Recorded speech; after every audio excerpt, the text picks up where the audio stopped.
tawanan at overload sa kakyutan. Baka chikiting mo yan. Naku po, sila naman ang deserve mabigyan ng spotlight. Mga nakakatawa eksenang caught on cam ni Bulilit, sagot na namin yan. Just kidding! Para makainom ng kanyang paboritong juice, challenge ni Mami AJ ang kanyang anak na si Minjun sa pagbibilang. 5, 5. Apat! Apat. Ulitin mo, isa. Isa, 2, 4, 5, 6, 7, 8, Half Pinoy, half Korean ang Isa pa. chikiting na si Minjun. Kitang-kita naman natin, kakulitan niya, Mami. So at natutunan daw niya ng maaga ang pagbibilang sa Hangul kaysa sa Tagalog. Ayan, ano mo babasahin?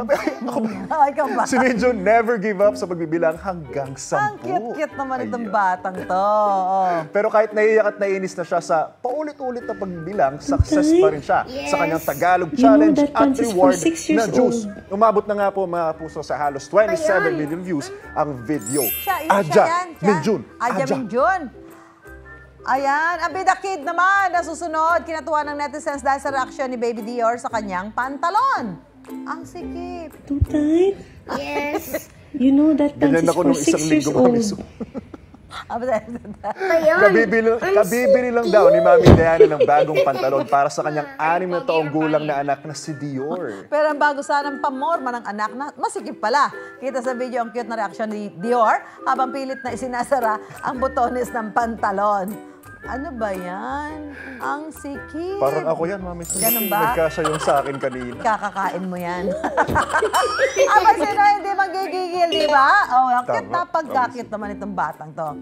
Ang ating third Bida Kid, mabilis naman ang sagot sa bawat tanong ng kanyang mommy. Oh, you smell your kilikili, be? Ew.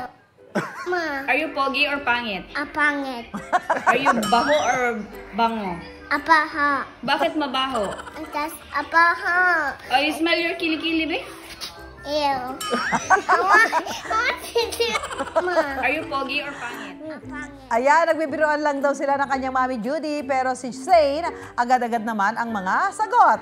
Honesty is the best policy raw, kaya nakakatuwa ang mga sagutan nito. Ang video ni Zane, umabot na nga po sa halos 4 million views sa TikTok. Pagkakakit naman itong mga batang ito. Saka diba? sobrang honest niya, alam niya kung kailan siya Ganun talaga, nangangamoy. dapat laging honest. Ayan, super cute, super kulit, pero minsan lang sila maging bata, kaya dapat sulit. Sa mga gusto pong mag-share ng nakakatuwang video ng kanilang chikiting, mag-comment na po, i-share yan sa Dapat Alam Mo Facebook page. Baka ang iyong chikiting na ang susunod na bibida dito sa Just Kidding!